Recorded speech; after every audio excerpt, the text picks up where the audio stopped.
Students, welcome to your chemistry classroom. प्यारे बच्चों, आज हम बात करने वाले हैं some important compounds of dihydrogen. Start with let's talk about first of all hydrides. तो व्हाट आर हाइड्राइड्स? आपको पता है हाइड्राइड हम किसको बोलते हैं? जिसके अंदर हाइड्रोजन कैसे प्रेजेंट है? With negative charge over it. और जब ये मेटल्स के साथ कंबाइन करती है तो बन जाते हैं हाइड्राइड्स। ठीक है, तो these are the binary compounds. सिर्फ एक दूसरा एलिमेंट होगा combined with hydrogen. Binary compounds of hydrogen with other elements कौन कौन से? लेट्स सी।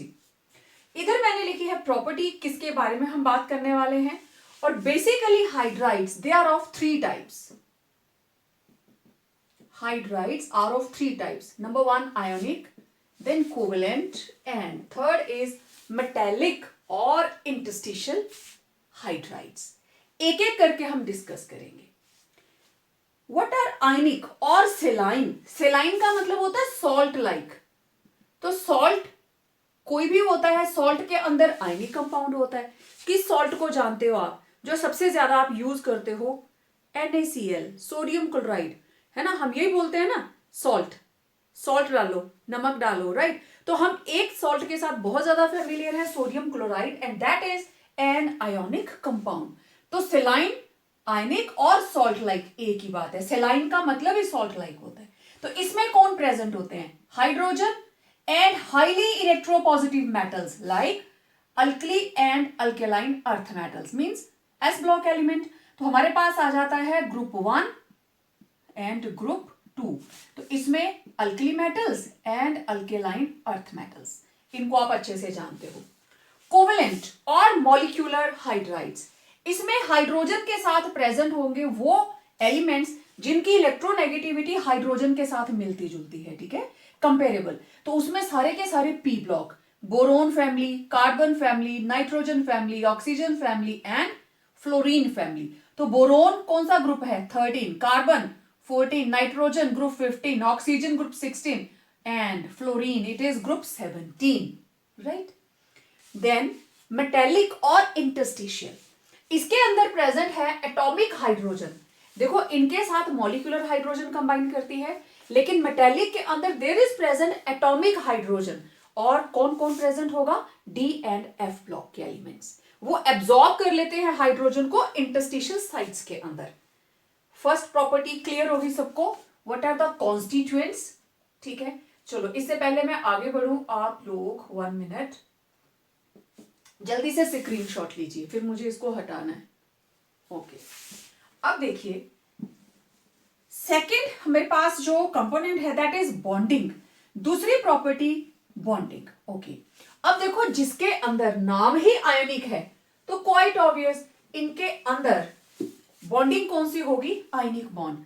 क्योंकि जो भी मेटल होगी इट विल फॉर्म केटायन और हाइड्रोजन इसको इलेक्ट्रॉन एक्सेप्ट करना है। अगर यहां पे है सोडियम, इसके पास एक इलेक्ट्रॉन, इधर है हाइड्रोजन, इसके पास भी एक इलेक्ट्रॉन, तो सोडियम अपना इलेक्ट्रॉन इसको दे देता है, खुद बन जाता है Na पॉजिटिव, हाइड्रोजन बन जाता है हाइड्राइड। अब हाइड्राइड की configuration 1s2, this is nearest noble gas. तो दोनों ने मिलकर क्या बना दिया? Sodium hydride. सेम तरीका जैसे सोडियम के साथ क्लोरीन कंबाइन करती है, ये अपना इलेक्ट्रॉन इसको दे देता है और बना लेता है सोडियम क्लोराइड। तो there is present ionic bond, metal cation बनाती है और हाइड्रोजन बनाता है hydride. Clear? Okay, covalent bond, जब मैं एग्जांपल लिखूंगी आप देखना एकदम से समझ जाओगे। This is the best example, आप इसको जानते हो, मीथेन। ठीक है, this is ammonia, this is water, this is H2S। तो सभी के अंदर क्या है? Covalent bond, they are bonded through covalent bond. अब आई बारी मेटेलिक की। ठीक है, ये जगह मैं खाली ही कर लेती हूं। अब मेटेलिक और इंटरस्टिशियल, इसके अंदर किसी तरह की बॉन्डिंग नहीं होती, ना आयोनिक होती है ना कोवेलेंट होती है। इसको याद रखना। होता क्या है, मेटल्स के अंदर जो भी एटम्स हैं दे आर क्लोजली पैक्ड। कोई भी मेटल है, iron, copper, silver, any metal, जरा सी भी जगह खाली नहीं होती उनके बीच में। जैसे ये फर्स्ट लाइन आ गई ना, तो उसकी जो सेकंड लाइन है it will be in depression of the first one, ऐसे। ठीक है, बिल्कुल ऐसे साथ साथ इस तरीके से। This is the meaning of, जब हम बोलते हैं ना मेटल का लैटिस, तो ये है lattice. Metals are closely packed, एक दूसरे के बिल्कुल क्लोज, ऐसे नहीं है कि फर्स्ट लेयर ऐसे और सेकंड लेयर ऐसे आ जाए, दूर दूर नहीं होगी वो उनके डिप्रेशंस के बीच में, ठीक है। अब मान लीजिए ये मेटल है, let it be titanium, let it be, it is titanium. इधर से आई हाइड्रोजन, ठीक है। अब जहां पे ये वाली जो खाली जगह है ना, ये जहां मैं डॉट्स लगा रही हूं, ठीक है, these empty spaces these are known as interstitial site. तो ये हाइड्रोजन को मैं ऐसे शो करूंगी, छोटा सा डॉट, ये हाइड्रोजन यहां पे फंस जाती है, इंटरस्टिशियल साइट के अंदर एब्जॉर्ब हो गई, इसने बॉन्ड नहीं बनाया, ये मेटल इसके साथ बॉन्ड नहीं बनाएगी, बट अब मैंने तो सारी जगह फिल कर दी, कोई जगह खाली भी रह सकती है, it just absorbs hydrogen in its interstitial sites. अब ये हाइड्रोजन वहां फंस गई है। इंटरस्टिशियल कंपाउंड्स क्या होते हैं, जिसमें छोटे छोटे elements like hydrogen, boron, carbon, nitrogen etcetera, they are absorbed, they are stuck, फंस जाते हैं in interstitial sites of d and F block elements. तो ये भी जा सकते हैं वहां पे, लेकिन मुझे यहां पे सिर्फ बात करनी है हाइड्रोजन के बारे में। तो इस तरीके से हाइड्रोजन इसकी इंटरस्टिशियल साइट्स के बीच में एम्बेडेड है। अब इसने टाइटेनियम के साथ कोई बॉन्ड नहीं बनाया, लेकिन आप उसको शो कर दोगे कि इसके साथ हाइड्रोजन प्रेजेंट है, ठीक है। This is metallic hydride. Metal D block and F block, they are typical metals. जितनी भी आप मेटल्स की प्रॉपर्टीज पढ़ते हो, like they are brittle, they are malleable, they are ductile, all are D block elements. Iron, copper, silver, gold, platinum, right. अब आपने periodic table बड़े अच्छे से पढ़ा है। सॉलिड्स की पैकिंग और अच्छे से देखनी हो, you can go to chapter number 2 solid state of +2, उसमें आप समझ सकते हो क्लोजिंग, इसमें क्लोज पैकिंग कैसे होती है। तो इट वॉज बॉन्डिंग, राइट। अब देखिए इनकी प्रॉपर्टीज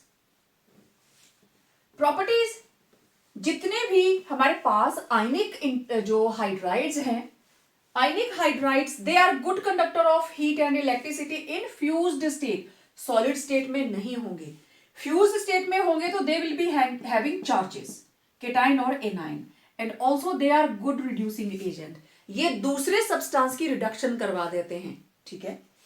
अब देखो MH एग्जाम्पल, मेरे पास है अल्कली मेटल हाइड्राइड्स, इसमें कौन कौन आए, lithium hydride, sodium hydride, potassium hydride, rubidium hydride, caesium hydride. फिर दूसरा एग्जाम्पल है MH2, this is group 1, this is group 2, इसमें कौन है, beryllium hydride, magnesium hydride, calcium hydride, strontium hydride and barium hydride. होगी एग्जांपल्स, ओके। अब बात करते हैं कोवलेंट की। तो दीज आर गैशियस और वोलाटाइल लिक्विड, या तो गैशियस फॉर्म में ही होंगे या वोलाटाइल लिक्विड है, जल्दी से इवेपोरेट हो जाते हैं। कोवलेंट है ना, तो कोवलेंट इलेक्ट्रिसिटी कंडक्ट नहीं करते, तो these are non conductors of heat and electricity, okay. अब इनके ग्रुप्स के बारे में एक बहुत ही इंटरेस्टिंग फैक्ट्स है, यहां तो आपने लिखे हैं, मैं अलग से बता रही हूं। ग्रुप 13, देखो ग्रुप 13 के अंदर कौन कौन, boron hydride, aluminium hydride, then indium, gallium, thallium, पूरी फैमिली आ गई। अब आप एक चीज देखो, बोरोन और ये सारे के सारे कितने बॉन्ड बना रहे हैं अभी, 3, तो इनकी आउटर मोस्ट शेल में कितने इलेक्ट्रॉन्स आए, 6। इसका मतलब सारे के सारे क्या हैं, इलेक्ट्रॉन डेफिशिएंट। ग्रुप 13 के जो एलिमेंट्स हैं, they all are electron deficient. अब अगर ये इलेक्ट्रॉन डेफिशिएंट हैं, इलेक्ट्रॉन डेफिशिएंट मतलब these are Lewis acids. Group 13 के जो हाइड्राइड्स हैं, दीज आर ल्यूइस एसिड्स, क्योंकि इनकी ऑक्टेट कंप्लीट नहीं है, okay. What about group 14? Group 14 के अंदर आ गए हमारे पास कार्बन, सिलिकॉन, जर्मेनियम। अब देखो group 14 carbon, silicon, germanium, stannous और लेड, तो सभी के साथ 4 हाइड्रोजन्स, राइट। 4 बॉन्ड्स बनने का मतलब हाउ मेनी इलेक्ट्रॉन्स? 8। तो they are having complete octet, मतलब जितने परमिसिबल इलेक्ट्रॉन्स हैं, मैंने यहां लिखा है इलेक्ट्रॉन प्रिसाइज हाइड्राइड्स, इनको बोलते हैं इलेक्ट्रॉन प्रिसाइज हाइड्राइड्स। क्यों?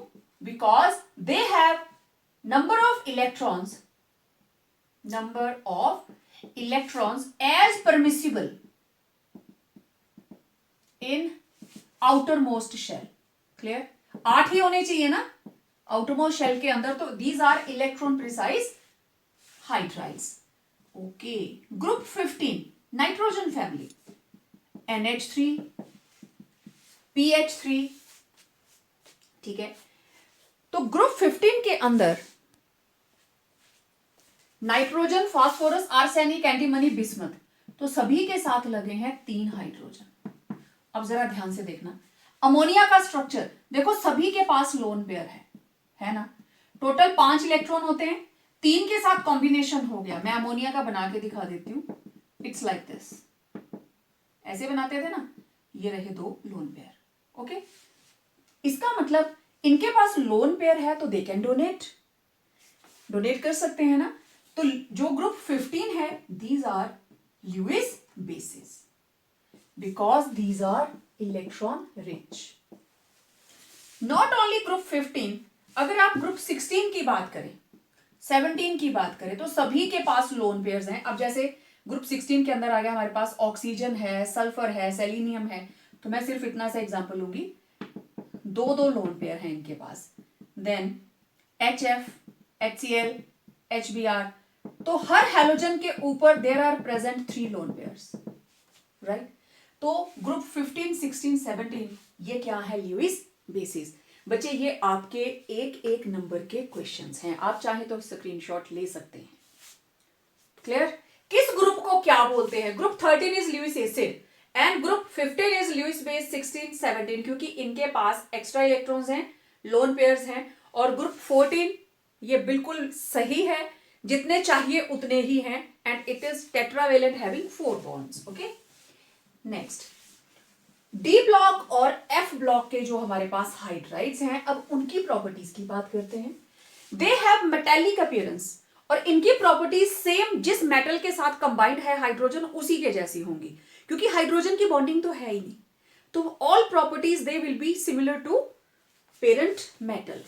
These are strong reducing agents, और एग्जाम्पल आपके सामने है, selenium hydride, yttrium, titanium, lanthanum, vanadium, right. तो ये थे हाइड्राइड्स। Next compound is water. एक है ऑर्डिनरी वाटर, इसके बारे में आप सब कुछ जानते हो। इसका स्ट्रक्चर होता है बेंट, 2 लोन पेयर, हाइब्रिडाइजेशन होती है tetrahedral, and it is having 2 loan pairs, right. और इसका bond angle is 104.5 degree. It has maximum density at 4 degree Celsius. याद है ना सबको? हैवी वाटर, इसके अंदर जब ये आइस की फॉर्म में चला जाता है, when solid, less denser, therefore floats on liquid water, right. तो वाटर के बारे में आप बहुत कुछ जानते हैं, पिछली क्लासेस में पढ़ के आए हैं। Water and its properties. Ordinary water. Main component on Earth's crust. Very important for the survival of life. Plants को भी चाहिए, human beings को भी चाहिए, animals को भी चाहिए। तो हमारी बॉडी का एटलीस्ट 60% इज वाटर, और कुछ प्लांट्स के अंदर it may be up to 90%। और पूरी अर्थ के ऊपर आपको पता है 2/3 mean 71% is water and only 29% is land. और ये सारे का सारा जो पानी है 71%, ये एक ही जगह पे नहीं है, इसकी कॉम्पोजिशन अलग अलग। ओशियंस हैव 97.33% ऑफ वाटर, और उसके अलावा जो 2% है it is in polar ice and glaciers, right. बचा कितना? ओनली 1%। तो 1% से भी कम rivers, lakes and underground water means पीने का पानी 1% से भी कम है। इम्पोर्टेंट। और इसकी अगर हम फिजिकल प्रॉपर्टीज़ की बात करें, आप इसको डेली यूज़ करते हो तो as you know it is tasteless and odourless liquid. और पानी से अगर कोई स्मेल आ रही है इट मीन्स इसके अंदर कुछ डिफॉर्मिटी है। और इसका फ्रीजिंग पॉइंट 273 केल्विन मतलब 0 degree Celsius, boiling point 373 kelvin means 100 degree Celsius, density is 1 ग्राम पर सेंटीमीटर क्यूब वाटर की। देन डेंसिटी की अगर हम बात करें तो देखो लिक्विड वाटर जो है सेंटर का एक मॉलिक्यूल टेट्राहेड्रली अपने साथ 4 मॉलिक्यूल के साथ जुड़ा हुआ है। तो केमिकल बॉन्डिंग के अंदर आप लोग ये सारी चीज़ें बड़े अच्छे से करके आए हो, ठीक है। तो क्योंकि पोलर मॉलिक्यूल है इनके बीच में हाइड्रोजन बॉन्डिंग रहती है। तो वाटर का freezing point it is 273 kelvin और बॉइलिंग पॉइंट है 373 केल्विन। और हीट ऑफ वेपोराइजेशन अगर वाटर को वेपर में कन्वर्ट होना है it is 40.63 kilo joule per mole.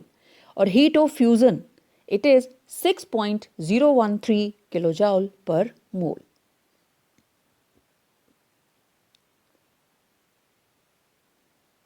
Physical properties में next, high thermal conductivity and high surface tension.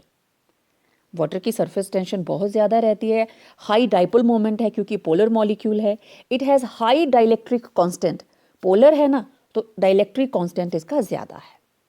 अब देखिए बायोस्फीयर के अंदर water it is very very important for sustaining of life, either you talk about animals और plants, ये दोनों के लिए ही बहुत ही वाइटल रोल प्ले करता है।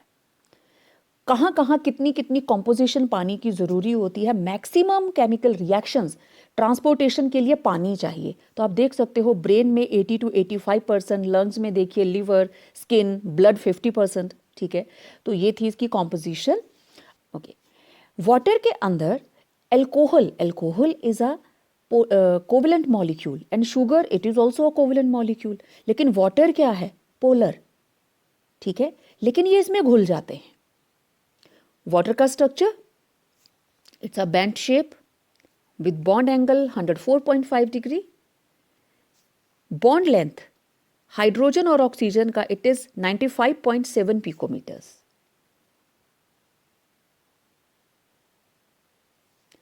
इसके ऊपर चार्ज रहता है पार्शियल नेगेटिव ऑक्सीजन के ऊपर क्योंकि इट इज इलेक्ट्रोनेगेटिव, और हाइड्रोजन जो इसके साथ अटैच्ड है they will acquire partial positive charge, right. That is why it is polar in nature due to difference in electronegativity of hydrogen and oxygen.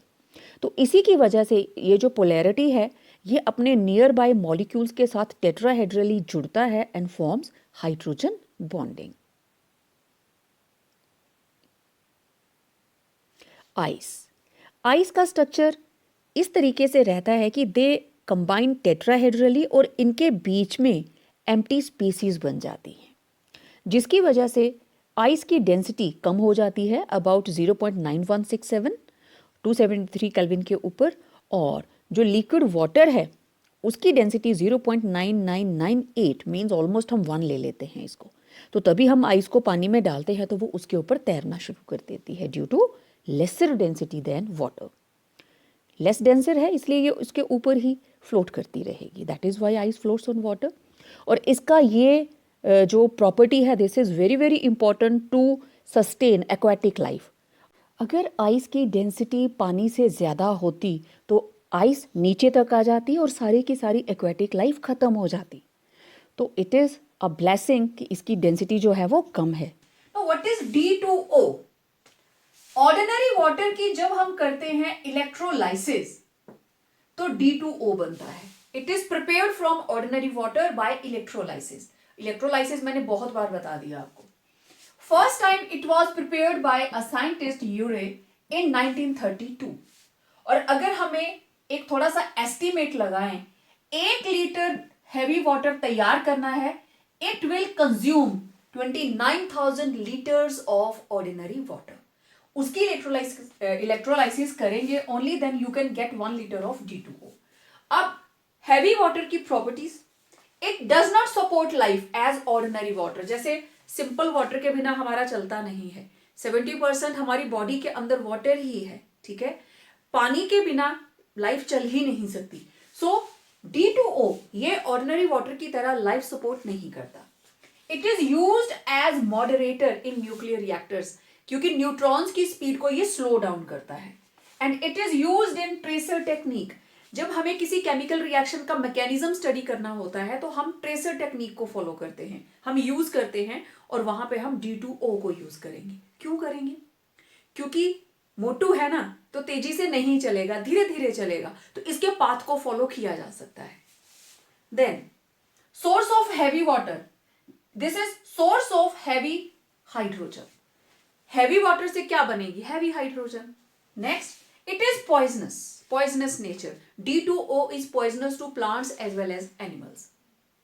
Reason, simple hydrogen से ये heavy होता है, simple water से ये heavy होता है, और हमारी बॉडी के अंदर जितनी भी एंजाइम कैटेलाइज्ड रिएक्शंस हैं बिना वाटर के होती हैं क्या? नहीं. तो अगर सिंपल वाटर, ऑर्डिनरी वाटर की जगह पे हैवी वाटर आ जाए तो इसकी तो स्पीड स्लो है ना, तो ये हमारी बॉडी की एंजाइम कैटेलाइज्ड रिएक्शन की स्पीड को स्लो डाउन कर देगा. ठीक है, तो नॉर्मल स्पीड पे रिएक्शंस नहीं होंगी and that will be harmful for us. तो इस वजह से it slows down the chemical reactions taking place in body. अब हम बात करेंगे ऑर्डिनरी वाटर की. तो ऑर्डिनरी वाटर के अंदर एक क्राइटेरिया आता है, एक प्रॉपर्टी आती है, दैट इज हार्डनेस. हम किसको हार्डनेस बोलते हैं? जब किसी पानी को हम यूज कर रहे हैं हैंड वॉश करने के लिए, हम क्लोज वॉश करना चाहते हैं, हम अपना फेस वॉश करना चाहते हैं, और उसकी साबुन की झागी नहीं बन रही है, उसके अंदर डिजॉल्व मिनरल्स बहुत सारे हैं, तो वो साबुन को अपना काम नहीं करने दे रहे. तो हम बेसिकली अगर बात करें तो वाटर इज ऑफ 2 टाइप्स. एक को मैं बोलूंगी सॉफ्ट वाटर और दूसरे को मैं बोलूंगी हार्ड वाटर. कुछ बच्चे ना हार्ड और हैवी वाटर को मिक्स कर देते हैं, ये बिल्कुल प्रॉपर्टी अलग है. सॉफ्ट वाटर कौन सा होता है? Which forms lather with soap easily, that is soft water. And what is hard water? Which does not form lather with soap, that is called hard water. Okay. अब देखिए, hardness है किसकी वजह से? हार्डनेस किसकी वजह से है? It is due to the presence of dissolved bicarbonates, sulphates and chlorides of calcium and magnesium. अब देखो कैल्शियम के कौन कौन से सॉल्ट्स?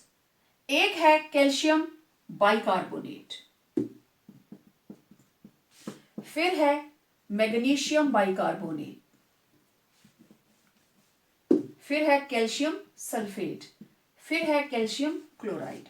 ऐसे ही मैग्नीशियम का है bicarbonate, magnesium sulphate and magnesium chloride. तो इनकी वजह से हार्डनेस होती है. Hardness is due to the presence of dissolved bicarbonate, sulphates and chlorides of calcium and magnesium. अब देखो what is cause of hardness.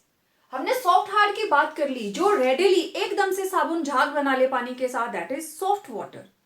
जिस पानी को आप बॉईल कर लेते हैं दैट बिकम्स सॉफ्ट. आपके एरिया का पानी भी हैवी वाटर है, साबुन लगाते जाओ, कितना टाइम लगता है साबुन को हाथ से हटाने के लिए. ठीक है, तो देखिए कॉज ऑफ हार्डनेस. पहले मैं सोप का स्ट्रक्चर बताती हूं. RCOONA, this is structure of soap. Long chain hydrocarbon, okay. Sodium salt of fatty acid, sodium salt of long chain fatty acid, okay. अब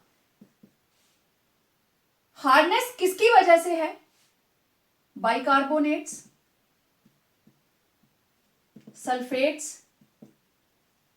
and chlorides of calcium and magnesium. ठीक है, तो साबुन के साथ इन केटाइंस में से कैल्शियम आया। कैल्शियम कहां से आया? From hard water. ओके, तो ये क्या करेगा? सोडियम को रिप्लेस कर देगा। अब यहां पे कैल्शियम की वैलेंसी है 2, तो ये 2 मॉलिक्यूल लगेंगे। It will B RCOO twice calcium और यहां से सोडियम बाहर। इसी तरीके से सोप के साथ मैग्नीशियम कंबाइन करेगा। It will also form RCOO twice magnesium plus Na positive बाहर। तो अब आप देखिए साबुन का कितना सारा पोर्शन कैल्शियम और मैग्नीशियम के साथ इन्वॉल्व हो गया।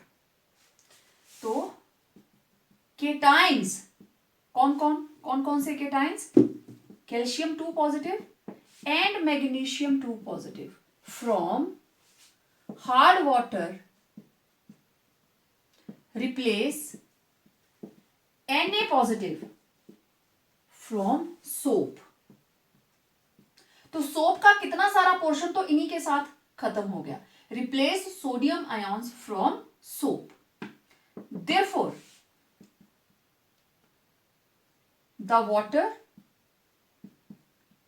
does not form lather until all the calcium 2 positive and magnesium 2 positive present in hard water have reacted with soap. तब तक फोम नहीं बनेगी, झाग नहीं बनेगी जब तक पानी के अंदर प्रेजेंट सारे का सारा कैल्शियम और मैग्नीशियम रिएक्ट नहीं कर जाता। Therefore, large quantity of soap is wasted. झाग बनेगी, थोड़ी बनेगी, लेट बनेगी, ठीक है, जब तक सारा कैल्शियम और मैग्नीशियम इसके साथ रिएक्ट नहीं कर जाता। तो large quantity of soap is wasted due to this hardness. तो यही मतलब है हार्डनेस जिन कंपाउंड्स की वजह से है वो साबुन के साथ रिएक्ट करते हैं, साबुन को कंज्यूम कर जाते हैं, वही खा जाते हैं। बाकियों के साथ जो जिस काम के लिए हम यूज कर रहे हैं उसको यूज होने ही नहीं देता। तो it was cause of hardness. Next is types of hardness.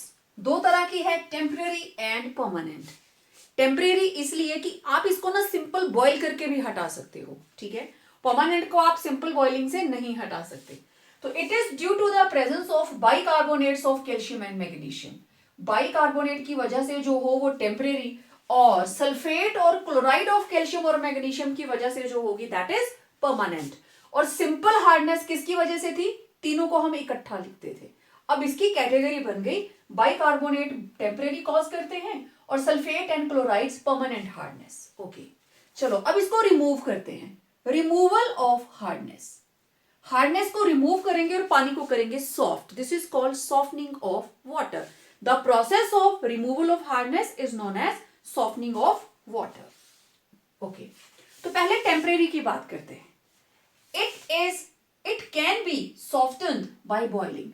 तो बॉइलिंग जब होती है तो बाइकार्बोनेट किस में कन्वर्ट हो जाते हैं? कार्बोनेट में। आप अगर नोटिस नहीं किया होगा तो आज मेरे कहने पे करना, आप किसी कंटेनर में पानी लीजिए, एक जिसमें चाय बनाते हो आप, छोटा सा फ्राई पैन, उसमें पानी डालिए 2 गिलास, उसको बॉईल करने को रख दीजिए। आपने नोटिस किया होगा जहां से पानी जहां तक भरा होता है थोड़ा इवेपोरेट हो गया तो कॉर्नर्स के साथ साथ वो ब्लैक हो जाता है, निशान पड़ जाता है। वो क्या है? बॉइलिंग के दौरान बाइकार्बोनेट कार्बोनेट में कन्वर्ट हुआ और क्योंकि गर्म हो रहा था प्रेसिपिटेट बना और वो खत्म हो गया, वहां पे निशान छोड़ दिया उसने। तो जैसे ये है मेरे पास कैल्शियम बाइकार्बोनेट। जब आप इसको हीट करोगे, आप इसको बॉईल कर रहे हो, तो due to boiling what will happen, ये बन गया कैल्शियम कार्बोनेट। नीचे को करने का मतलब ये प्रेसिपिटेट्स बन गया, किनारों के साथ साथ लग गया और अल्टीमेटली जब वो बर्न कर गया तो निशान छोड़ देता है, plus carbon dioxide plus water. ऐसे ही जो मैग्नीशियम का बाइकार्बोनेट होगा, it will also form magnesium carbonate और ये बनेंगे precipitates, liberation of carbon dioxide and water. Done. दूसरा मेथड है बाय यूजिंग कैल्शियम हाइड्रोक्साइड। तो बेसिकली हम लाइम यूज करते हैं, चूना यूज करते हैं, पर ऐसे नहीं करना मार्केट से एक थैली भर के चूने की लाओ और अपने घर की पानी की टंकी में डाल दो। कैलकुलेटेड अमाउंट डालना होता है and it's a highly exothermic reaction. Process का नाम है क्लार्क्स मेथड और इस मेथड में हम थोड़ा सा लाइम यूज करेंगे और जितने भी सॉल्युबल कार्बोनेट्स हैं वो बन जाएंगे बाइकार्बोनेट्स हैं वो बन जाएंगे कार्बोनेट्स। कैसे? अब ये है कैल्शियम का बाइकार्बोनेट, ये हमने जैसे ही चूने को पानी में डाला ये बना लेता है कैल्शियम हाइड्रोक्साइड, तो ये बन जाएगा कैल्शियम कार्बोनेट 1 और 2, 2 molecules of calcium carbonate plus water. और ये क्या है? Precipitates. Down arrow, these are precipitates. Similarly अगर आपके पास है मैग्नीशियम कार्बोनेट, अगेन आप इसको कैल्शियम हाइड्रोक्साइड के साथ ट्रीट कर रहे हो, it will form magnesium carbonate, calcium carbonate plus water. और ये दोनों ही क्या है? प्रेसिपिटेट्स। ये भी हट जाएंगी, जो हमारे पास टेम्परेरी हार्डनेस है वो हट जाएगी। क्लियर? ओके। अब देखिए जो हमारे पास परमानेंट हार्डनेस है, परमानेंट हार्डनेस का मेन बात, पहली बात, it can not be removed by boiling, can not be removed by boiling, main बात। ओके। कौन सा मेथड लगाएंगे? First is washing soda method, sodium carbonate, it is washing soda. तो जो भी हमारे पास क्लोराइड है, सल्फेट है, इसके साथ कंबाइन करके बनाएंगे क्या? कार्बोनेट्स। तो ये देखो इनके केटायन एनायन एक्सचेंज कर दीजिए, it will form calcium carbonate plus 2 NaCl। अब सल्फेट सोडियम के साथ, कार्बोनेट मैग्नीशियम के साथ, magnesium carbonate plus sodium sulphate, again these are precipitates. ठीक है। दूसरा मेथड है बाय आयन एक्सचेंज मेथड। ये मेथड खुद में आगे 2 पार्ट्स हैं, अब मैं इनको एक्सप्लेन करूंगी पूरे बोर्ड के ऊपर। तो एक है इनऑर्गेनिक केटायन एक्सचेंज और दूसरा ऑर्गेनिक। तो पहले बात करते हैं inorganic cation exchange. Inorganic cation exchange method और परम्यूटेड मेथड और जियोलाइट मेथड। ठीक है। जियोलाइट्स होते हैं shape selective compounds and these are mostly sodium aluminium silicates hydrated. तो ये रहा water of hydration, this is silicate Si2O8 and this is sodium aluminium silicate. तो अगर मैं इस कंपाउंड को, ये जो आगे का कंपाउंड है AlSi2O8.XH2O, मैं इसको सिंपल Z लिखूं चलेगा? Where Z is equal to Al2Si2O8.XH2O. तो दिस बिकम्स सोडियम जियोलाइट। तो इस कंटेनर के अंदर हमने ये वाला जो पोर्शन है जो मैंने कर्ल्स में बनाया है, दिस इज सोडियम जियोलाइट और इसको क्या बोलते हैं? परम्यूटेट। It is permute. और नीचे हमने कोर्स सैंड, रेत भरी है धोकर, बिल्कुल सॉफ्ट और कुछ भी नहीं है उसके साथ, कोर्स सैंड। और ये मेरे पास एक ओपनिंग है जिसमें से वेस्ट मटेरियल बाहर निकलेगा, इंप्योरिटीज। ओके।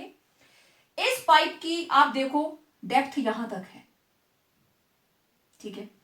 यहां से हार्ड वाटर आपने अंदर भेजा, ये एरो शो कर रहा है एंट्री ऑफ हार्डनेस, यहां पहुंचा, इधर छोड़ेंगे तो नेचुरली पानी ऊपर को चढ़ेगा, तो ये हार्ड वाटर परम्यूटेट में से होके ऊपर जाने लगा। तो यहां पे जो पानी इकट्ठा होगा, ये जो डॉट्स आप देख रहे हैं, दिस इज सॉफ्ट वाटर। अब रिएक्शन क्या हुई? डायग्राम आपने देख लिया। अब रिएक्शन क्या हुई? ये था मेरे पास सोडियम जियोलाइट, ठीक है, और ये प्रोसेस ऑफ सॉफ्टनिंग कैसे हो रही है? प्लस अब इस हार्ड वाटर में क्या एक्सचेंज होगा? केटायन। तो अगर आया कैल्शियम तो ये बन जाएगा कैल्शियम जियोलाइट, क्योंकि 2 सोडियम लगे हैं ना, और यहां से 2 सोडियम बाहर। ठीक है। ये है परम्यूटेट। और अगर मैग्नीशियम आएगा, again it will be the same, ये बन जाएगा magnesium zeolite plus 2Na positive. अब ये चीज क्या बनी, ये दोनों ही हैं एग्जॉस्टेड जियोलाइट या परम्यूटेड। अब परम्यूटेड खराब हो गया, मतलब ये वाली जो जगह है इसने हार्ड वाटर में से कैल्शियम और मैग्नीशियम अपने अंदर रिटेन कर लिए। अब यहां पे कैल्शियम भी बीच में ही रह गया और मैग्नीशियम भी बीच में रह गया, कैल्शियम भी इधर फंस गया और मैग्नीशियम भी इधर फंस गया। तो इस पानी के अंदर हार्डनेस कम नहीं हो जाएगी। तो इस तरीके से ये परम्यूटेट हमें हेल्प करता है वाटर को सॉफ्ट करने के लिए। अब इस सॉफ्ट ये वाला जो सॉफ्ट वाटर है it is free from cations calcium and magnesium, इन दोनों से फ्री है। ओके, अब क्या हम इसको एक ही बार यूज करेंगे, हम इसको बार बार यूज करेंगे। गर्म पानी डालेंगे, इसको बॉईल करेंगे and we will add sodium chloride, नमक का घोल। जब इसको हमें रीजनरेट करना है यहां से हम भेजेंगे अंदर सोडियम क्लोराइड, ठीक है। तो हाउ टू रीजनरेट, इसको वापिस रीजनरेट कैसे करेंगे, add sodium chloride solution in boiling water. तो ये जो मेरे पास एग्जॉस्टेड परम्यूटेड है, जब इसके अंदर आप सोडियम क्लोराइड डालेंगे तो what will you get, Na2Z plus calcium chloride बाहर dissolve, again magnesium zeolite plus sodium chloride and it will give sodium zeolite plus magnesium chloride. तो ये वाले दोनों क्या हैं, एग्जॉस्टेड जियोलाइट, और ये क्या है, रीजेनरेटेड जियोलाइट। तो इस तरीके से परम्यूटेड मेथड से हम वाटर को सॉफ्ट कर सकते हैं। प्रोसेस बड़ा सिंपल सा है, पानी को यहां बॉटम पे हमने छोड़ दिया, धीरे धीरे पानी ऊपर को चढ़ना शुरू हुआ। तो जब जियोलाइट के बीच में से क्रॉस करेगा तो जियोलाइट इसमें से केटाइंस को अपने ऊपर एब्जॉर्ब कर लेगा और सॉफ्ट वाटर ऊपर चला जाएगा। But still it is having anions, इस सॉफ्ट वाटर के अंदर एनाइंस तो है ना, एनाइंस हैं, और कौन कौन से, क्लोराइड भी है और सल्फेट भी है। यहां सिर्फ केटाइन रहे तो जो सॉफ्ट वाटर आप पियोगे उसके अंदर एनाइंस रहेंगे, इसलिए उनको भी हटाना है तो हमें और मेथड लगाना पड़ेगा। चलिए, next is organic ion exchange resins और ऑर्गेनिक आयन एक्सचेंज मेथड। तो ऑर्गेनिक आयन एक्सचेंज के अंदर दोनों ही हम रिमूव करेंगे। तो ये दो तरह के होंगे, केटाइन एक्सचेंज रेजिन्स और एनाइन। ये इनके टाइप्स नहीं है, एक्चुअली दोनों ही इसके अंदर हैं। ये पूरा इसका प्लांट, मैंने इसको लेफ्ट में रखा है, पोर्शन मैंने कर दिया, जबकि ये कनेक्टेड है। तो ये वाले पोर्शन में भरा हुआ है केटाइन एक्सचेंज रेजिन और इसमें भरा हुआ है एनाइन एक्सचेंज रेजिन, और नीचे उसमें हमने कोर्स सैंड भरी थी, यहां हमने ग्रेवल डाली हुई है। ग्रेवल के अंदर छोटी छोटी बजरी भी रहती है, रेत भी रहती है, हर तरह के पार्टिकल्स रहेंगे। ओके, तो यहां से इधर से हम एंटर करवाएंगे इसमें हार्ड वाटर, इधर से एंट्री हुई हार्ड वाटर की। ओके, अब ये जो केटाइन एक्सचेंज रेजिन है ये एक्चुअली है क्या, लॉन्ग हाइड्रोकार्बन चेन होगी जिसकी टर्मिनल पे लगा है कार्बोक्सिलिक एसिड और सल्फोनिक एसिड ग्रुप। तो ये क्या देते हैं, एसिड H पॉजिटिव। तो H पॉजिटिव हमने अलग से लिख लिया और वो जो ऑर्गेनिक की चेन है उसको हमने कह दिया रेजिन। तो इसको हम रिप्रेजेंट करते हैं रेजिन डैश H ऐसे। और केटाइन एक्सचेंज के अंदर हो गया H पॉजिटिव, एनाइन में कौन एक्सचेंज होगा, OH नेगेटिव। तो इसकी रेजिन के अंदर कौन कौन होता है, या तो ये ग्रुप होगा या एमिनो ग्रुप होगा। तो हम इसको रिप्रेजेंट करेंगे रेजिन OH, ठीक है। ओके, यहां से डाला हार्ड वाटर, इस हार्ड वाटर के अंदर क्या क्या है, calcium, magnesium, chloride and sulphate, चारों चीजें हैं क्योंकि यह परमानेंट हार्डनेस है। यह पानी पहुंचा इधर, ठीक है, यहां पहुंचा, किसमें से पास हुआ, रेजिन में से। अब रेजिन में क्या केमिकल रिएक्शन हुई, केटाइन एक्सचेंज के अंदर मेरे पास था रेजिन H पॉजिटिव। तो ये हार्ड वाटर में से कौन आया? Calcium 2 positive. 2 पॉजिटिव मतलब इसके 2 रेजिन लगेंगे, तो ये बन जाएगा रेजिन कितने? 2, किसके साथ? कैल्शियम के साथ, और 2H पॉजिटिव बाहर। ऐसे ही रेजिन H पॉजिटिव कौन इसको रिप्लेस करेगा? मैग्नीशियम। ये भी कहां से आया? हार्ड वाटर से, और ये बन गया resin magnesium. Resin magnesium plus 2H positive. ठीक है, अब ये जो केटाइन एक्सचेंज रेजिन है, यहां पे इसने किस किस को रोका अपने पास? Calcium 2 positive and magnesium 2 positive. ये दोनों ही इसके पास रह गए। अब आगे कौन कौन गया? ये जो पानी यहां से निकला, इधर से एक्सचेंज हो गया, फिर इस ग्रेवल के थ्रू होता हुआ ये जो वाटर है वो इस पाइप से नेक्स्ट वाले चैम्बर में भेजा जाएगा, which is packed with A9 exchange resin. इसका मतलब अब ये जो पानी नेक्स्ट चैम्बर में जाएगा, इसमें कौन कौन है भाई? कैल्शियम, मैग्नीशियम तो इधर ही रुक गए। Now it is having chloride, sulphate और कुछ, yes, H positive. H positive ions भी गए, अब पहुंचे यहां पे। अब ये पानी जब इधर पहुंचा, इस परम्यूटेड के अंदर there is anion exchange resin. Okay, तो let's see anion exchange resin. It is having anion exchange. कैसे होगी? मेरे पास है रेजिन OH नेगेटिव, क्लोराइड के साथ एक्सचेंज हुई, तो ये बन गई resin Cl negative plus OH negative बाहर। अगर ये सल्फेट के साथ एक्सचेंज होती है तो 2 चाहिए, it will B resin twice sulphate plus 2OH negative. Clear?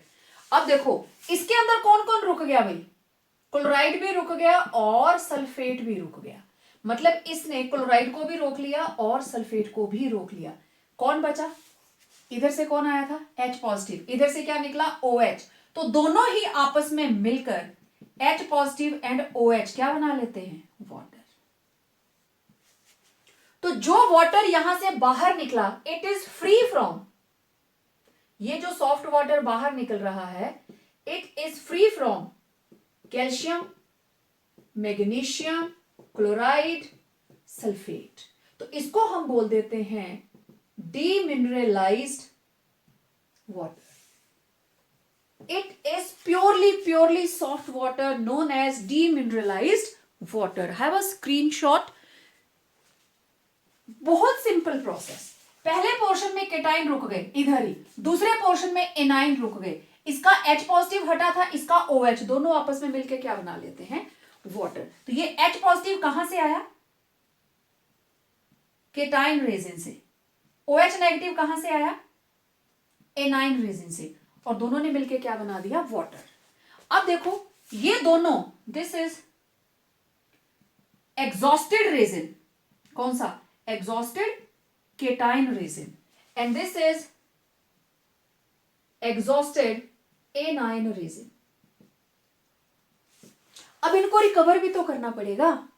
How you will recover it? H positive ion कहां से मिलता है?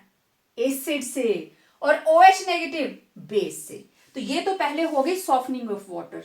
All set? ओके। अब हम करेंगे रिकवरी ऑफ रेजिन्स। इनको वापस रिकवर करेंगे क्योंकि ये एग्जॉस्ट हो गए। ठीक है, okay. Recovery of resins. Okay, तो इसमें हमने यहां से ऐड किया HCl, डाइल्यूट HCl। ठीक है, तो मेरे पास था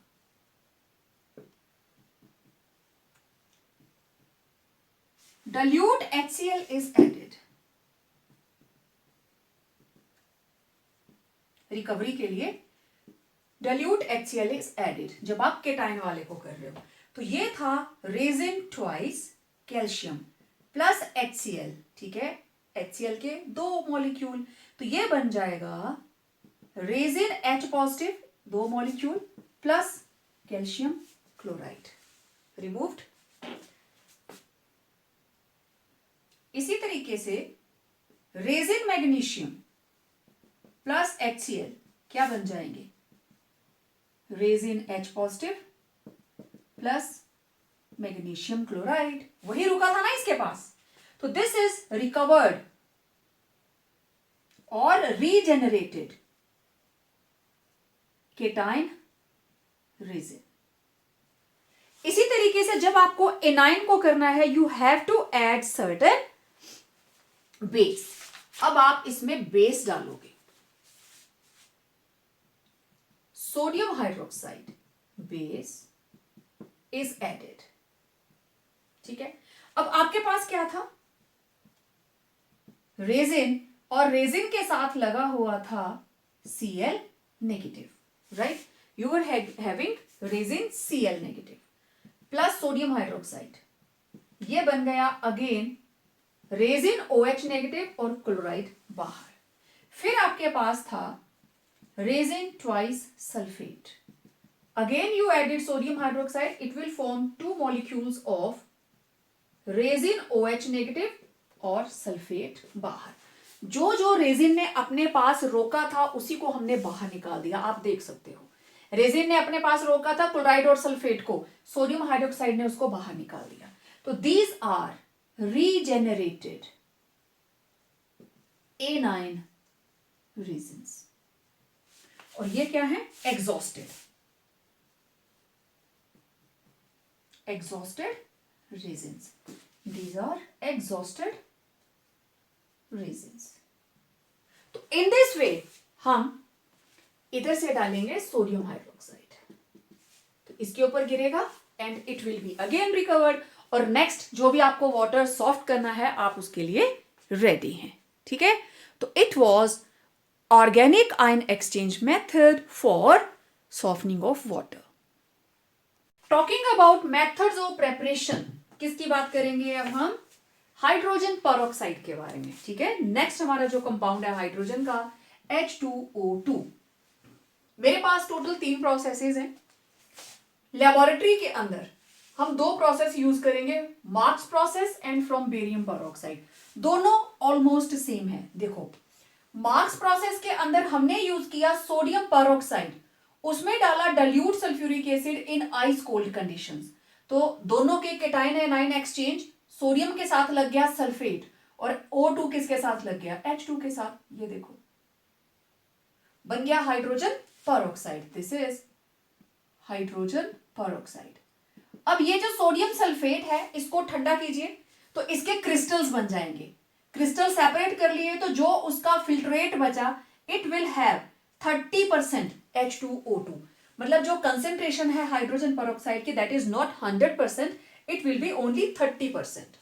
barium peroxide, this is BaO2.8H2O, barium peroxide. Same, इसमें भी सल्फ्यूरिक एसिड डाला, dilute, same conditions, ice cold conditions. और देखो बेरियम ऑक्साइड और सल्फ्यूरिक एसिड दोनों ने ही एक्सचेंज किया फिर से H2O2 और बेरियम सल्फेट, इसके व्हाइट प्रेसिपिटेट्स होते हैं।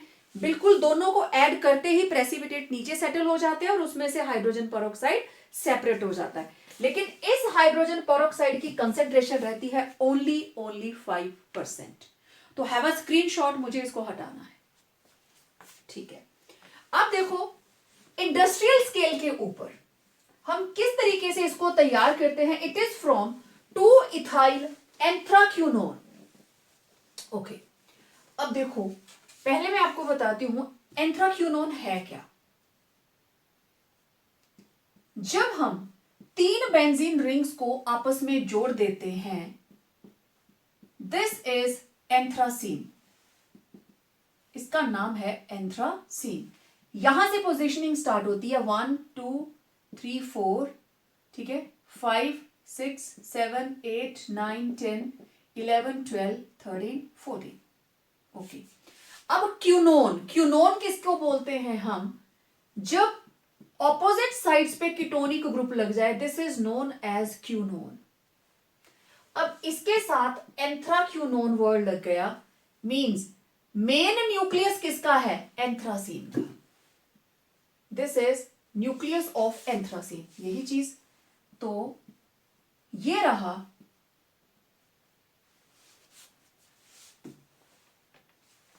एंथ्राक्यूनोन। अब ये बन गया एंथ्राक्यूनोन, यही बनाया मैंने। और this is number 1, this is number 2, 2 के ऊपर लगा है ethyl, got it, 2 ethyl anthraquinone. Okay, इस प्रोसेस के अंदर हम रिडक्शन और ऑक्सीडेशन, दो प्रोसेसेस होते हैं। तो 2 ethyl anthraquinone it is converted into oxidised product, और साथ में हमें मिलता है हाइड्रोजन पेरोक्साइड। ऑक्सीडेशन से ये मिलता है, रिडक्शन से वापस एंथ्राक्यूनोन। तो it completes in 2 steps. First step के अंदर 2 इथाइल एंथ्राक्यूनोन के अंदर हमने हाइड्रोजन पास की, तो यहां पे रिडक्शन होगी, यहां पे एक एच इसके साथ, एक एच इसके साथ, देख लीजिए सारे बॉन्ड्स कंप्लीट, ठीक है। तो it will be 2 ethyl anthraquinol बन गया। अब now this is 2 ethyl anthraquinol, own से बन गया एल्कोहल क्यूनोल। ओके, ये जो प्रोडक्ट बना दिस इज रिड्यूस्ड प्रोडक्ट, इसको डिसॉल्व किया बेंजीन और साइक्लोहेक्सेन के अंदर, फिर इसमें ऑक्सीजन पास की और वापस बन जाएगा यही प्रोडक्ट और आपको मिलेगा H2O2। अब सेकंड स्टेप मैं इधर लेके जा रही हूं। सेकंड स्टेप, मेरे पास ये वाला प्रोडक्ट है,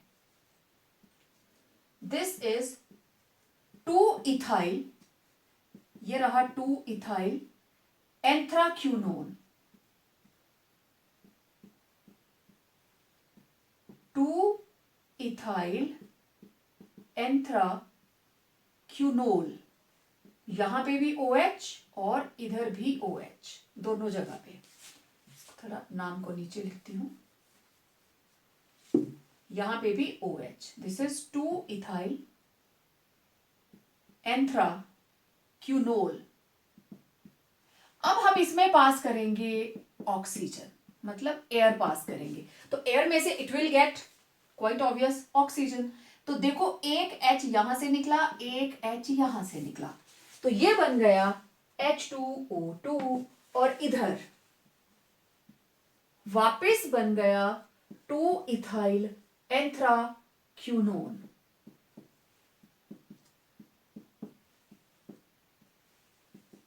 टू के ऊपर ethyl, again it is 2 ethyl anthraquinone. Basically हमने क्या बनाना था, हाइड्रोजन पेरोक्साइड। वेल, अब जो भी हमारे पास प्रोडक्ट आया 5% से लेके 30% तक उसकी कंसेंट्रेशन है। अब हमें 100% चाहिए, तो इसकी हम करते हैं इवेपोरेशन इन वाटर बाथ, पानी में रखते हैं कंटेनर और उसको डायरेक्ट हीट नहीं करते, थ्रू वाटर। तो we obtain 50% H2O2। Second step में इवेपोरेशन करते हैं हम वैक्यूम डेसिकेटर के अंदर, बिल्कुल वैक्यूम क्रिएट करके, तो 90%। फिर हम करते हैं distillation under reduced pressure, pressure कर दिया जाता है 10 to 15 मिलीमीटर, जबकि नॉर्मल कितना होता है 760 mm।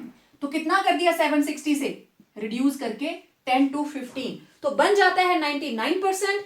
इसको रखते हैं फ्रीजिंग मिक्सचर के अंदर, बर्फ के अंदर, तो crystals of H2O2 are formed, जो कि 100% H2O2 है। फिर आप इनको मेल्ट कीजिए and you will get 100% hydrogen peroxide. अब इसको स्टोर करना है, आप इसको स्टोर करेंगे पॉलीथीन या टेफ्लॉन की बॉटल्स में, क्योंकि ग्लास सरफेस बीइंग रफ ये इसकी डीकंपोजिशन कर सकता है, ऐसे ये डीकंपोज हो जाता है। H2O2 टूट कर देगा वाटर एंड ऑक्सीजन, तो H2O2 तो रहा नहीं।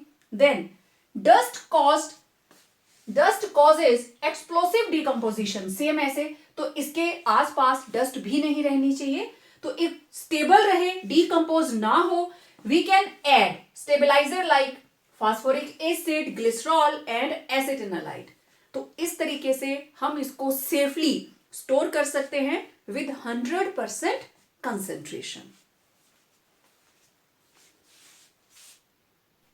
अब बात करते हैं प्रॉपर्टीज ऑफ हाइड्रोजन पेरोक्साइड। तो हमारे पास दो तरह की प्रॉपर्टीज रहेंगी, फिजिकल एंड केमिकल। तो let me discuss first of all it's physical properties.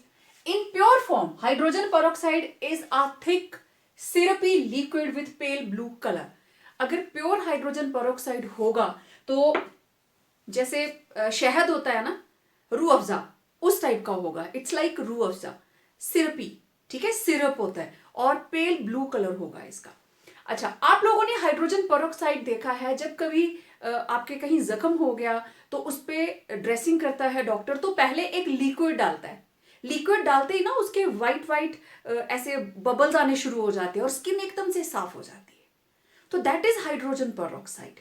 It's a very good antiseptic. तो इसको जख्म साफ किया, उसके बाद फिर जो भी बीटाडीन एटसेट्रा लगा के डॉक्टर उसकी ड्रेसिंग कर देता है. तो it is very very important compound. Industry के अंदर बहुत ज्यादा यूजेस हैं इसकी, उसके बारे में हम बाद में बात करेंगे. तो इसकी physical properties, it is bitterish in taste, थोड़ा कड़वा रहता है. इसकी डेंसिटी है 1.44 और वाटर की कितनी होती है 1. तो it is denser then water, क्योंकि सिरप है तो क्वाइट ऑब्वियस की डेंसिटी इसकी ज्यादा है. मेल्टिंग पॉइंट है 272.4 और इसका boiling point it is not so confirmed, क्योंकि जैसे जैसे इसको हीट करते हैं ये बॉइलिंग होने से पहले डिकम्पोज कर जाता है, इट डिसोसिएट्स, ठीक है. लेकिन अगर हम एक्सट्रापोरेशन मेथड लगाते हैं तो it has been found to be 423 kelvin. Okay, it is miscible with water, alcohol and ether in all proportions. आप कोई भी कंसंट्रेशन तैयार कर लीजिए, इट विल बी मिसिबल, ये उनमें डिसॉल्व हो जाता है. अब बात करते हैं केमिकल प्रॉपर्टीज की.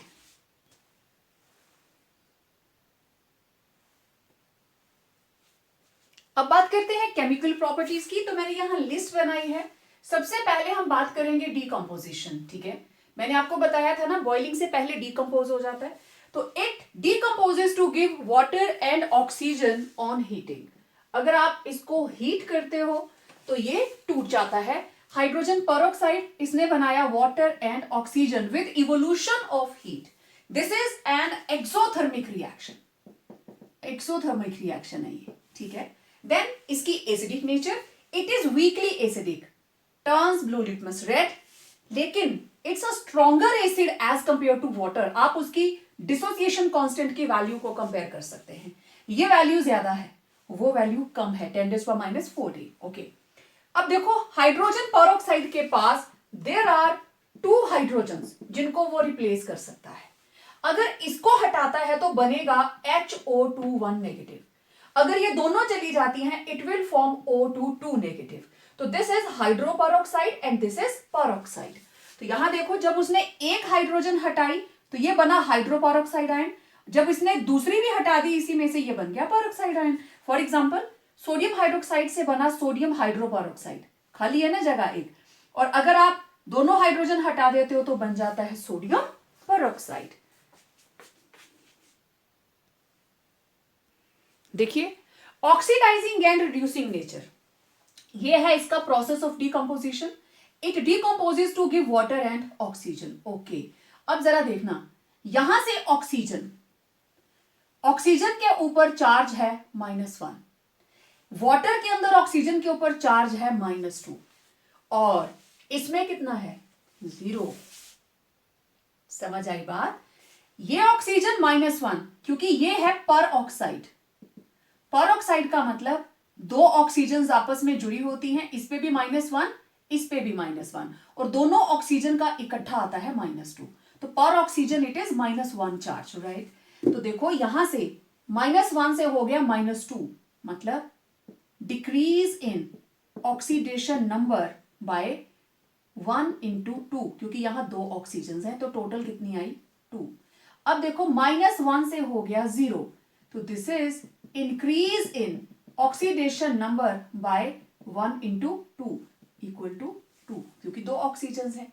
इसका मतलब it can undergo oxidation, decrease हुई, इंक्रीज हुई, ठीक है. -1 से हो गया 0, इंक्रीज इन ऑक्सीडेशन नंबर, और -1 से हो गया -2, decrease in oxidation number, undergo oxidation as well as reduction. एक ही मॉलिक्यूल ऑक्सीडेशन भी कर रहा है, रिडक्शन भी, ठीक है. Therefore It can act as oxidizing as well as reducing agent.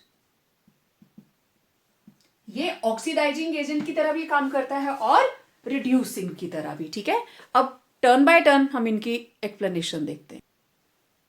अब देखिए ऑक्सीडाइजिंग नेचर 3 मीडियम्स के अंदर, neutral medium, acidic and basic.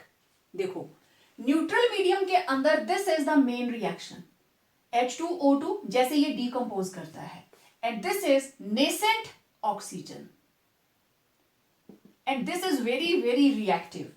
तो ये रहा सोडियम सल्फाइड से बनाना है इसने सल्फेट, तो इस रिएक्शन में निकली ऑक्सीजन, सोडियम सल्फाइड ने एक ऑक्सीजन एक्सेप्ट की और क्या बन गया Na2SO4 सल्फाइड, और ये बन गया सल्फेट. जरा दोनों को ऐड करो, ऑक्सीजन से ऑक्सीजन कैंसिल.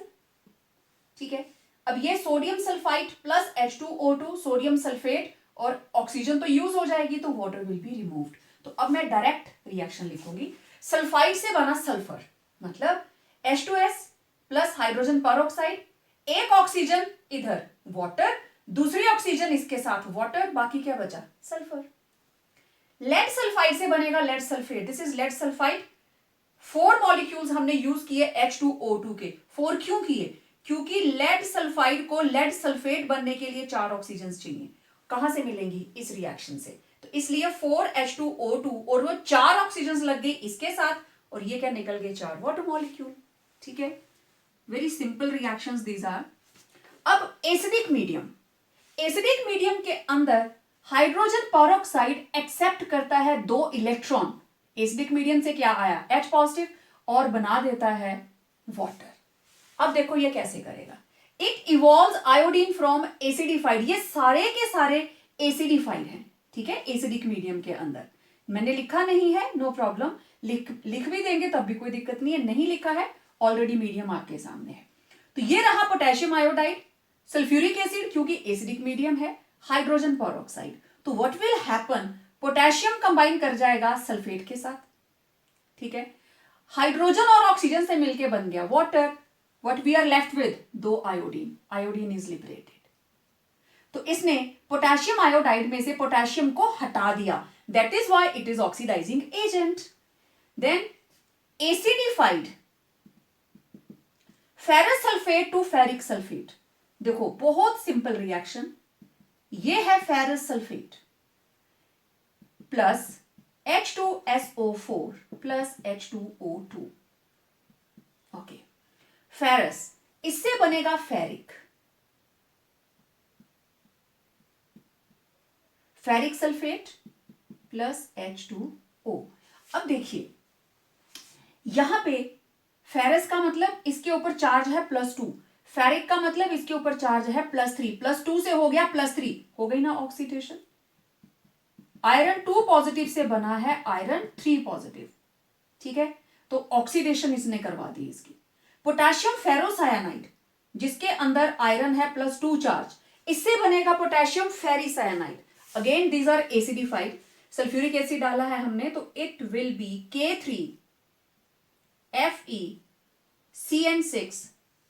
अब देखो इसके ऊपर -1 चार्ज, इसके ऊपर +1 चार्ज, तो इसके ऊपर कितना आया 3 plus K2SO4 plus water.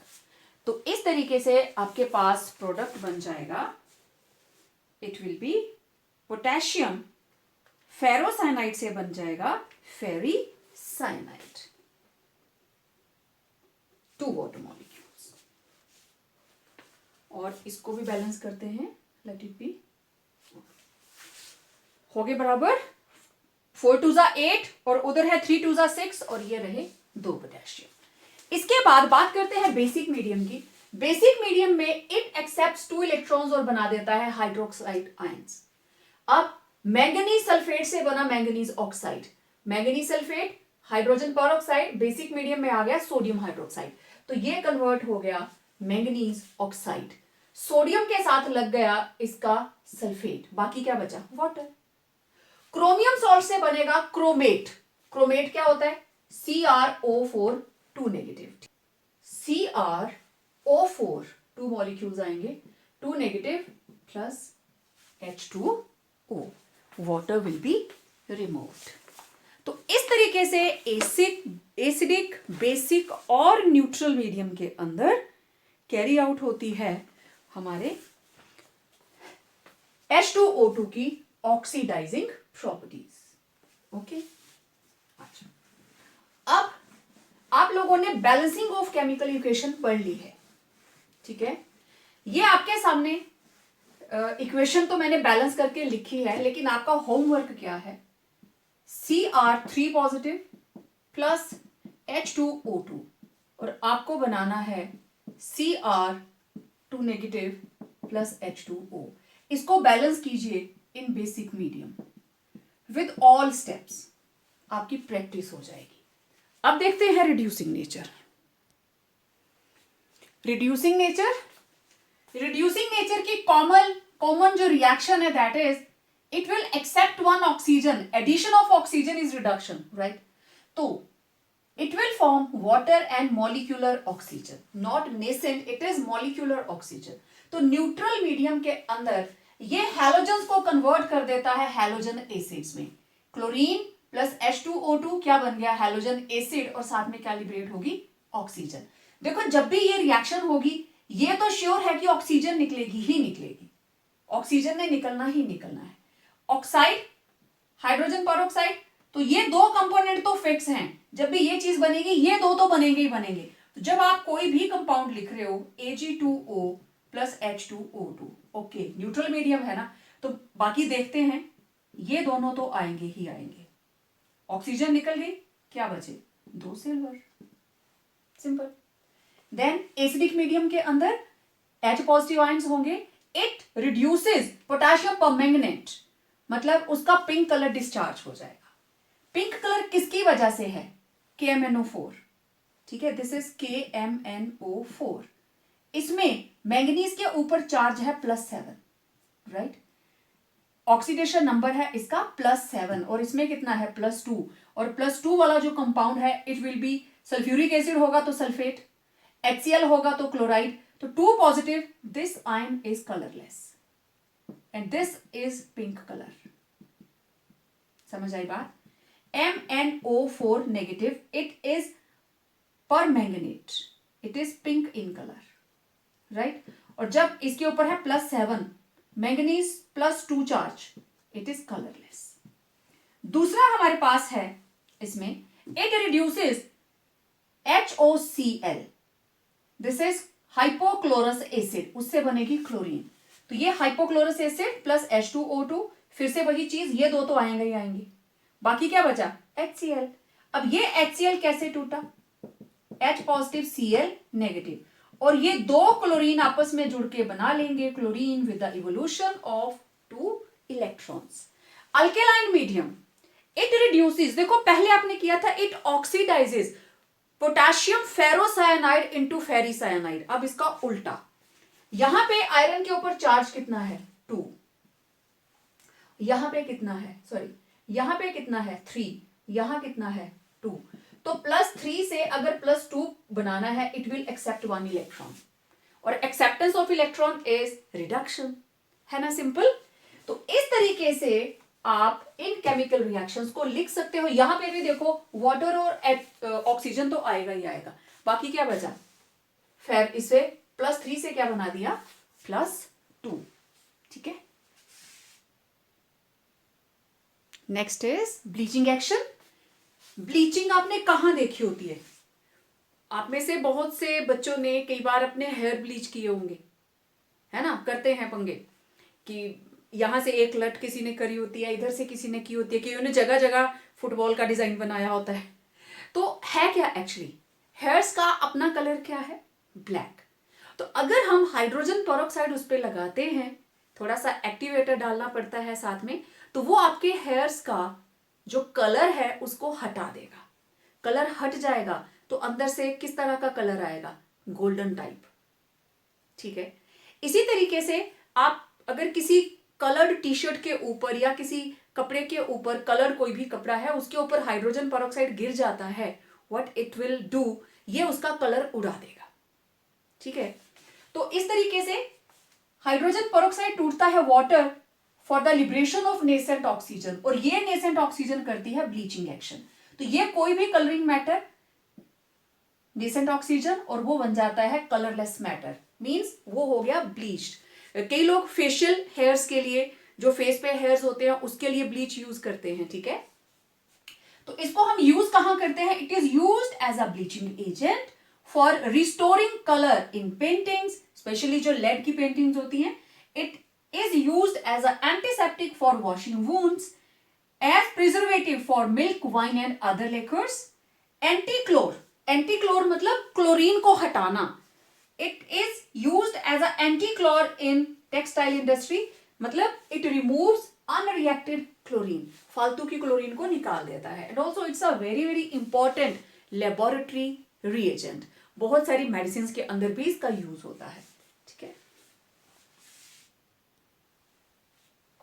Well, कुछ एक important questions. Structure of hydrogen peroxide gaseous phase में अलग होता है, सॉलिड फेज में अलग होता है, ठीक है। गैसियस फेज के अंदर it is having bond angle 94.8 HO, then hydrogen oxygen bond length is 95 picometre, और इनकी oxygen oxygen bond length is 147.5, और दूसरी फेज के अंदर ये टू फोल्ड स्ट्रक्चर होता है, 111.5 डिग्री एंगल। लेकिन अगर यही चीज सॉलिड फेज में आ जाती है, दिस एंगल चेंजेस टू 90.2, 94 से हो गया 101.9। इसकी बॉन्ड लेंथ लंबी है, ये बॉन्ड लेंथ छोटी होगी क्योंकि सॉलिडिफाई हो गया, दे कम क्लोजर। ये 95 है, it elongates to give 98.8 picometre bond length. एक और बहुत इंपॉर्टेंट क्वेश्चन, ये स्ट्रक्चर्स आपने नोट कर लेने। What do you mean by 20 volume H2O2? 20 volume भी आ सकता है, 30 वॉल्यूम H2O2 भी आ सकता है, 15 वॉल्यूम H2O2, कुछ भी आ सकता है। क्या मतलब है इसका? जो भी आपके पास मार्केट में सैंपल है, जिस भी बॉटल के अंदर हाइड्रोजन पेरोक्साइड स्टोर करके रखा हुआ है, उसके ऊपर लिखा हुआ 20 volume.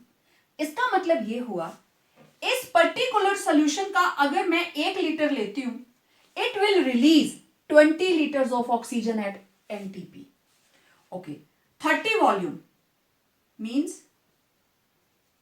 1 liter of this solution releases 30 liters of oxygen at NTP.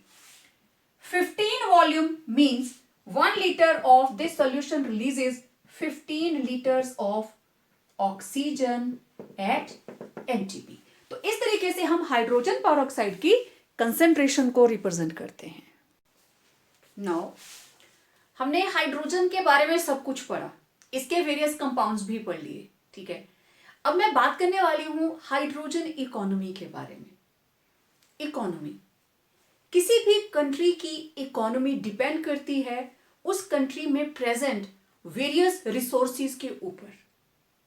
कौन कौन से ऐसे रिसोर्सेज हैं जिससे वो अपनी कंट्री की डेवलपमेंट कर सकते हैं, उन रिसोर्सेज को दूसरी कंट्रीज के साथ शेयर कर सकते हैं, सेल कर सकते हैं, ठीक है।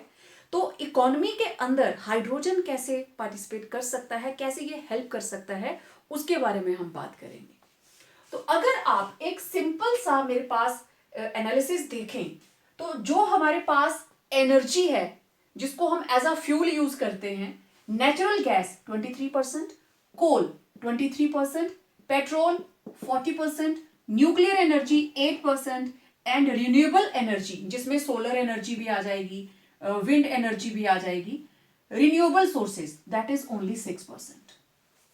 तो अब आप देखिए 40% प्लस 23% प्लस 23%, अगर आप 14 को हटा दीजिए तो एटलीस्ट 86% एनर्जी ऐसी है जो फॉसिल फ्यूल से आ रही है। एंड ऑल दीज, ये जो चार हैं, these are non renewable sources. आप इनको रिन्यू नहीं कर सकते भाई, एक बार कंज्यूम तो खत्म हो जाएंगे। तो ऐसे तो आने वाली पीढ़ियों के लिए पेट्रोल ही नहीं बचेगा, उनकी गाड़ियां कैसे चलेंगी। तो आपने देखा होगा रिसेंटली कहीं कहीं पे सोलर सेल के साथ चार्ज होने वाली बाइक्स मार्केट में आ गई हैं, टीवी पे ऐड आती है उसकी, टोटली चार्जेबल बाइक। देन कुछ कार कंपनीज भी इसके ऊपर काम कर रही हैं कि हम पेट्रोल यूज ना करें, हम इलेक्ट्रिसिटी को यूज करें या सोलर एनर्जी को यूज करें टू कन्वर्ट इन इलेक्ट्रिसिटी। तो सोलर सेल्स आपने देखे हैं, आपके घरों के आसपास सोलर स्ट्रीट लाइट्स लगी हैं, उसका कोई खर्चा नहीं है, सनलाइट तो फ्री है ना, टोटली रिन्यूएबल सोर्स। तो क्यों ना कोई ऐसा सोर्स ढूंढा जाए जो इनकी वजह से प्रॉब्लम्स हैं वो उनको खत्म कर दे। तो पूरे वर्ल्ड के साइंटिस्ट इस वक्त हाइड्रोजन पे फोकस करे हुए हैं, क्योंकि हाइड्रोजन को कहां कहां हम यूज कर पाए हैं देखना जरा। Energy released during combustion of 1 gram of hydrogen is more than other fuels. इसकी एनर्जी देखिए, जिसको आप बोल देते हो कि एफिशिएंसी देखिए, 1 ग्राम हाइड्रोजन को बर्न करते हो, it's calorific value it is highest, सबसे ज्यादा। अब सबसे लाइट होती है तो इसको रॉकेट फ्यूल के अंदर यूज कर सकते हैं, करते हैं, it is used in rocket fuel. Pollution free, क्योंकि जब भी हाइड्रोजन की ऑक्सीडेशन होगी water will be the by product, और वाटर क्या करता है, ये तो पॉल्यूशन करता ही नहीं है।